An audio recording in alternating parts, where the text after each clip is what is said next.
날입니다. 아까 전에 7번째 파트는 원래 제가 해야 되는 부분이었거든요. 그래서, 감사합니다. 네, 그래서 거기서부터 다시 시작할게요. 작지만 강한 기업에 투자하라 7번째 파트부터 시작하겠습니다. 일곱 네, 번째 파트는 기술이 흘러가는 곳을 찾아라 라는 파트인데요. 현재 전 세계의 산업의 동력은 에너지에서 정보로 대체되어지고 있다고 합니다. 정보혁명은 결코 식어버릴 것 같지 않은 테마다라고 말하고 있습니다. 저자는 생산자가 아니라 사용자를 주목하라고 하였고, 신기술을 개발하는 업체, 반도체 칩을 직접 생산하는 기업에는 투자하지 않고 반도체를 이용하여 반드시 들어가는 핵심 부품인 컴퓨터, 휴대폰 투자에 해야 한다고 합니다. 신기술이 뛰어난 반도체 산업의 기업이 아닌 반도체를 이용하여 신종기기를 구매하고 사용 효율을 활용하여 사업을 이끌어 나가는 기업의 주식을 매수해야 합니다. 이를 예로 들면 반도체 회사인 인텔, 모토로라와 같은 기업에는 투자하지 않고 핵심 부품이 들어가는 휴대폰 기업에 투자하는 것. 두 번째, 제조업체, 비디오 카세트나 리코더 업체에 투자하지 않고 게임기를 만드는 기업의 주식에 투자를 하는 것을 말합니다.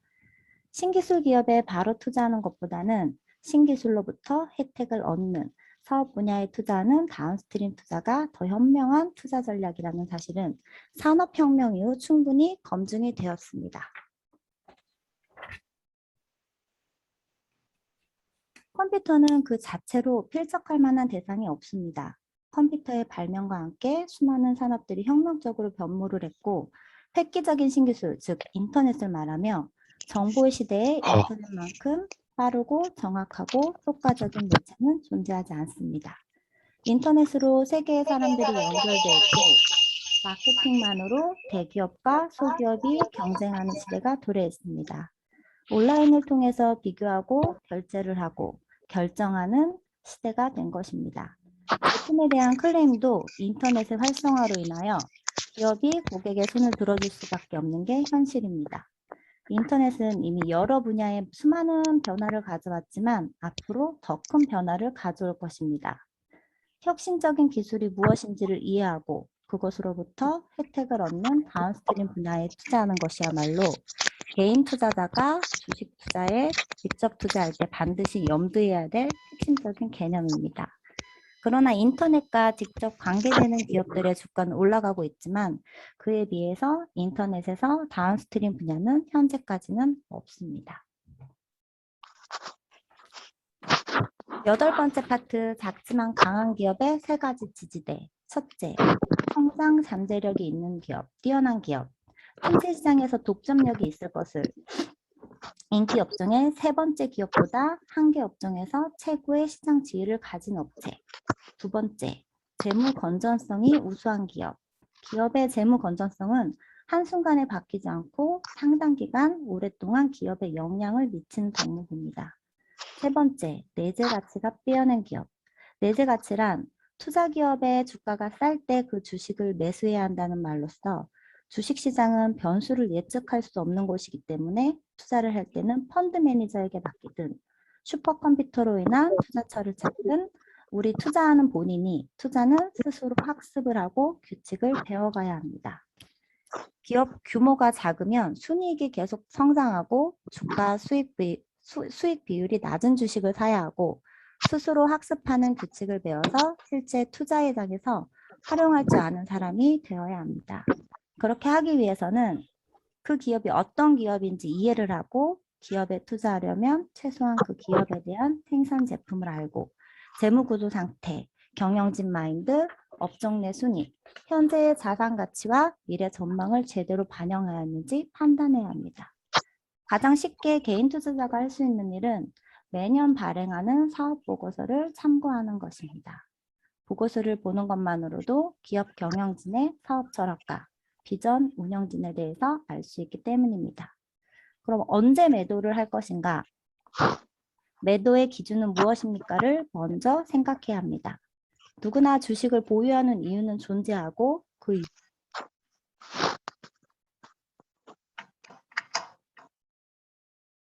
봄날님 마이크가 내려갔습니다. 잘 들리나요? 들리세요? 네, 이제 잘 들립니다. 네. 이제 저도 잘 들리는 것 같아요. 네, 훨씬 낫습니다. 우리는 주식을 매수할 때 반드시 매수하는 이유를 써놓아야 합니다. 끊임없이 점검하고 재확인하고 재무제표도 꼼꼼히 챙겨야 신중하고 세심한 분석을 해야 한 끝에 결정하는 것이 바로 매도할 시점입니다. 9번째 파트, 시장의 타이밍을 잴 수 있을까? 시장의 타이밍을 예측하려는 시도보다는 기업의 현황 파악, 달러화 추이, 경제 지표, 시장 흐름, 소비자 심리 등을 점검하고 투자자의 포트폴리오의 구성을 바탕으로 투자를 선택하고 매도를 선택해야 합니다. 시장에서 무슨 일이 벌어지는 것은 단기적으로는 거의 대부분 예측 불가능합니다. 주식 투자는 운유적이라는 사실입니다. 아주 괜찮은 종목이 있는데 틀림없이 제2의 인텔이 될 만한 종목이다 라고 말하는 것은 운유적입니다. 은유는 유사하지 않은 대상들 사이에서 공통된 패턴을 찾아내는 방법이며 투자자에게 운유만큼 중요한 것은 냉정하면서 철저한 분석입니다. 잘못된 운유는 언제든 투자자들을 함정에 빠뜨릴 수 있기 때문에 주식 투자 시 외산법이 있습니다. 외산법이란 과거의 자료를 근거해 귀납적으로 미래를 예측하는 방법인데 투자의 세계에서 외산법을 활용해 과거의 데이터를 패턴을 찾아내는 방식은 신뢰성이 떨어집니다. 투자의 세계 자체가 끊임없이 변화하는 속성을 갖고 있기 때문입니다. 경제 시스템과 주식시장의 세계화는 불과 10년 전과 마이크 꺼졌어요. 들리세요? 들립니다. 네, 세계화는 그 자체로 주식시장에서 벌어지는 모든 상황에 엄청난 충격을 가해왔기 때문입니다. 산업화 사회에서 서비스 사회로 이행했다는 건 이미 구문이 되어버렸고 프로그램과 파생 상품 같은 월스트리트의 신종 발명품들은 시장을 더 복잡하게 만드는 새로운 요인을 만들어내고 최근에는 뮤추얼 펀드로 신규 자금이 가용되는 게 파급 요인으로 작용하고 있습니다. 과거의 주식시장 흐름을 토대로 현재 강세장이 끝날 시기를 예측해내려는 외산법이 더 이상은 통하지 않는 게 이러한 요인들 때문입니다. 이렇듯 시장의 타이밍을 재는 것보다는 차라리 자신이 좋아하고 기업에 확신이 있고 그 기업의 주식을 들고 있는 게 차라리 낫다고 합니다. 10번째 파트, 주식시장의 대폭락의 의미. 주식시장이 내려가는 것은 당신이 어리석기 때문도 아니고 주식시장이 올라가는 것 또한 당신이 똑똑하기 때문이 아니다라고 말하였습니다. 무슨 말이냐? 피터 린치가 말하길 주식시장은 경제 성장률이 3%가 되든 1%가 되든 큰 차이가 없다라고 하였고 주식시장에서 이보다 더 훨씬 큰 영향을 미치는 것은 얼마나 많은 돈이 들어오고 나가냐 하는 것입니다. 경제 성장률이 높아지지 않는다고 해서 안달날 이유는 없다라고 하였습니다. 자신이 신뢰할 수 있는 주식, 즉 자신이 생각하기에 기업을 맡길 만한 충분한 이유가 있는 최고의 경영진이 이끌어가는 주식을 보유해야 되는 것. 그리고 자신의 신뢰가 그대로 유지되는 한 언제까지 그냥 계속 갖고 있으면 된다고 하였습니다. 또한 당신의 눈길이 끌어당기는 종목이 없다 하면 그냥 현금을 보유하라 라고 말씀하셨습니다. 저자 랄프 앤저는 1987년 주식시장이 절벽에 추락하는 급전직하는 시기를 겪었는데요. 이때 다우존스 산업평균 주가가 508%가 폭락했고 또한 이란이나 쿠웨이트의 유류 저장 창고에 미사일을 발사한 뉴스로 인해서 주식시장에 악영향을 끼쳤습니다. 매도 주문을 내놓은 해외 주식 물량은 체결이 고작 4분의 1밖에 되지 않았고요. 뉴욕 주식시장의 대폭락으로 전 세계가 패닉이 됐고 세계 각국 주식시장은 초유의 폭락 사태를 겪게 되었습니다. 이런 상황에서 랄프 앤제는 주가와 관계없이 그냥 좋은 기업을 찾기로 결심을 했고요. 이후 몇 달에 걸쳐 주식시장은 회복을 했는데 랄프 앤제는 손해를 보았습니다. 주식을 팔지 않고 갖고 있었다면 더 나은 수익률을 올렸을지 모르지만 세계적 시장의 공황과 그로 인해서 그냥 지나칠 수 없어서 팔았는데요. 주식시장의 대폭락을 경험하고 실제로 주식시장은 그 몇 달 만에 하락폭을 전부 만회하고 사상 최고치의 경신을 하는 기염을 통했는데 그로 인해서 한 가지 교훈을 얻었다고 합니다. 1987년 10월처럼 극적인 사건이 벌어지거나 아니면 저점에서 회복하는 시간이 오래 걸린다 하더라도 장기적으로 본다면 주식시장에는 큰 의미가 없었다는 점을 알게 되었답니다. 그로 인해서 주식시장은 타이밍이란 없다. 약세장은 그저 투자 비용을 늘리고 쌀 때 매수를 해야 한다. 11번째 파트 하기로 했다면 세계무대로. 일단 하기로 했다면 세계무대로 좋은 기업이라면 국적에 관계없이 투자하라. 또 어디서든 성장 가도를 달리는 기업을 발굴하라. 돈이 되는 곳이면 투자하라. 모든 투자는 주의점이 있지만 특히 외국 주식에 투자할 때는요.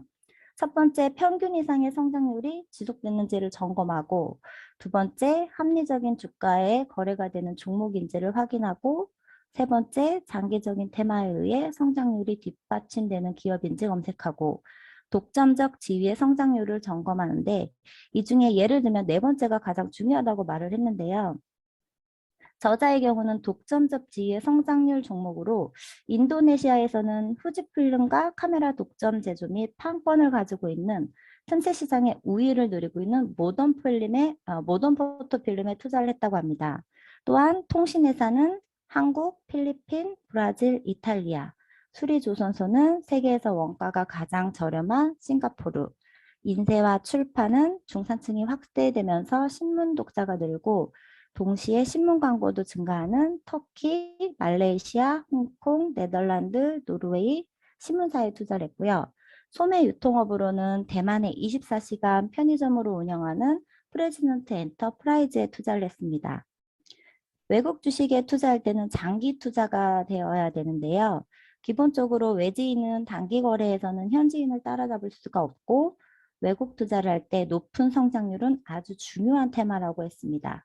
미국의 GDP 성장률은 연 2에서 3%밖에 불과하지만 많은 나라의 경제 성장률은 6에서 10%에 달하고 이런 나라의 가처분 소득은 무려 연 10에서 15에서 20%씩 증가하고 있다고 했습니다. 외국 주식 투자에도 테마는 필요하는데요. 눈여겨볼 주식시장으로는 첫 번째는 중국으로 꼽았습니다. 주식시장의 호랑이 중국시장은 현재 중국은 1950년 일본과 매우 흡사했는데요. 제2차 세계대전 이후 폐허에서 일어났고 중국은 공산주의 체제에서 벗어나 새롭게 부활하고 있습니다. 일본 주식시장은 1950년 이후 300배 이상 성장을 했고요. 중국 현재는 홍콩 기업을 통해서 본토 투자를 하지만 세계 각국에서 중국으로 직접 투자할 수 있게 조만간 만들 것이라고 했습니다. 중국은 아직은 공인된 회계 규정과 법률이 마련되어 있지는 않는데 지금 그렇게 만들고 있는 중이고요. 국민 수준 향상으로 국가가 독점하던 예전의 경제 체제로는 돌아가기 사실상은 불가능하기 때문입니다. 중국 국민들 또한 자전거 대신 오토바이를 타고 라디오 대신 TV를 보고 그로 인한 소비혁명은 분명 정치 변혁으로 이어져 중국의 민주화를 앞당길 것이라고 예측했습니다. 두 번째는 인도인데요. 인도의 테마는 중국과 마찬가지로 사회주의 경제 개혁입니다. 기업 활동의 구석구석까지 전부 규제하는 관료적 제도를 가지고 있는데 이는 족쇄를 채웠다고 하는 거랑 동일합니다. 인도는 경쟁력 있는 사람에게 기업을 맡기자라는 취지로 발전되고 있고 이미 효과도 나타나고 있습니다. 그로 인해 경제는 3%씩 성장하고 현재는 6%씩 성장하고 있습니다. 그런데 우리가 가장 중요하게 생각하는 것은 투자 대상 국가가 아니라 투자 대상 기업인 것입니다. 그 나라의 경제 전반을 분석한 다음에 종목을 골라야 한다는 의미입니다. 정치적 리스크, 인플레이션, 금리, 국제 수지 같은 요소가 우리 기준에 적합한지도 꼭 평가를 해야 합니다. 세 번째로는 러시아인데요. 러시아는 벤처 캐피털 수준입니다. 이 말인즉슨 러시아에 투자되는 자금이 주로 기업의 직접 투자나 벤처 캐피탈에서 나온다는 말입니다. 러시아를 대표할 만한 주식시장은 아직은 없습니다. 주식을 뒷받침할 제도적인 장치도 없습니다. 그리고 러시아의 문제 또한 심각합니다. 인플레이션, 실업, 분리주의자들의 반정부 투쟁, 부패와 조직범죄, 내전 우려, 새로운 독재자의 등장. 그러나 아직까지 러시아가 식량 봉기가 일어났다는 기사는 나오지 않고 있고 그거는 러시아 국민들이 먹고 사는데 문제가 없다는 말과 같습니다. 러시아에는 이미 수많은 부호가 살고 있고 중상층도 형성돼 갖고 있고 많은 투자자들과 많은 학자들이 러시아에 투자를 하면 돈을 벌 수 있다라고 결론을 내린 만큼 확신에 차 있다고 합니다. 개인이 전 세계 주요 증권회사와 거래하기는 불가능하기 때문에 개인 투자자는 메릴린치 같은 대형 증권회사에 의지해야 하고 외국 주식에 투자할 때는 뮤추얼 펀드를 활용을 해야 합니다. 개인 투자자들은 찾아낼 수 없는 귀중한 투자 기회를 발굴해내기 때문입니다. 주식을 투자하고 외국 주식을 할 것인지의 여부보다는 투자를 정말 할 것인지 여부부터 결정을 하기 바란다고 조언을 했습니다. 투자를 했는데 수익률이 마이너스 5%가 고통스럽다. 그러면 주식을 멈춰라라고 경고했습니다. 12번째 파트인데요. 주식 투자의 5가지 법칙. 첫 번째는 복리의 마술입니다. 인내심을 갖고 기다리면 복리의 마술이 시작된다. 10%의 수익률은 주식시장이 생겨난 이래 지금까지 기록한 연평균 수익률입니다. 저축을 하고 투자하고 저축을 하고 투자하라. 20살에 $100씩 투자를 하면 매년 10%씩의 복리로 증가를 하고 65살이 되면 100만 장자가 될 수 있다고 말하였습니다. 두 번째, 평균으로의 회귀. 성장률은 결국 장기 평균으로 수렴하게 됩니다. 나무가 아무리 자라도 하늘에는 닿을 수가 없는 법. 평균적으로 회귀는 복리의 마술이 전혀 허구가 아님을 입증해 주는 것입니다. 주가지수는 몇 년 동안 매년 20%씩 치솟을 수 있지만 장기적인 평균 수익률은 연 10% 내에서 벗어나지 않습니다. 세 번째, 주식에 내재되어 있는 옵션은 매우 중요합니다. 기업에 내재되어 있는 옵션을 세밀히 살펴보아야 하고 기업의 가치는 현금의 가치와 콜옵션의 가치를 합한 것입니다. 석유기업의 예를 들면 석유기업의 가치는 하나의 보유자산, 여기서 현금을 창출을 하고 유전의 매장량이 고갈됨에 따라 현금의 흐름의 가치도 줄어들게 됩니다. 두 번째 가치는 기업이 새로운 대형 유전을 발견할 경우 얻는 콜 옵션입니다. 보유자에게 새로운 가치를 선사하는 것, 이것이 내재 옵션입니다. 네 번째, 많은 투자 상품이 따지고 보면 폰지 사기극이다. 참여자가 많아지면 사기극이 커지고 이를 유지하기 위해 돈이 더 들고 어느 시점에는 더 이상의 투자자들을 구하기가 어렵고 결국은 사기극은 막을 내리고 붕괴하게 된다. 이것이 폰지 사기극, 주식시장도 전체적으로 보면 폰지 사기극이다. 다섯 번째, 나쁜 아이디어도 시작은 전부 좋은 아이디어. 시작은 훌륭했고 틀림없는 사실이었다 하더라도 열기에 편승해서 우후죽순으로 생겨나는 기업과 주식 상장 같이 벌어진다면 금융시장은 늘 극단적인 일이 벌어집니다. 너무 좋은 것도 너무 과도해서는 안 된다는 점입니다. 당신도 성공한 투자가 될 수 있다. 독립적인 사고와 건전한 회의를 유지해라. 무리의 움직임에 휩쓸리지 말아라. 두고두고 빛을 발할 테마가 있는 기업에 투자해라. 다운스트림 기업에 투자해라. 세계적으로 생각하고 세계적으로 투자해라. 금방 팔 주식이 아니라 내가 소유하고 싶은 기업의 주식에 투자해라. 그러면 당신도 성공적인 투자자가 될 수 있다고 했습니다. 여기 계신 모든 분들 투자에 성공하시기 바랍니다. 감사합니다.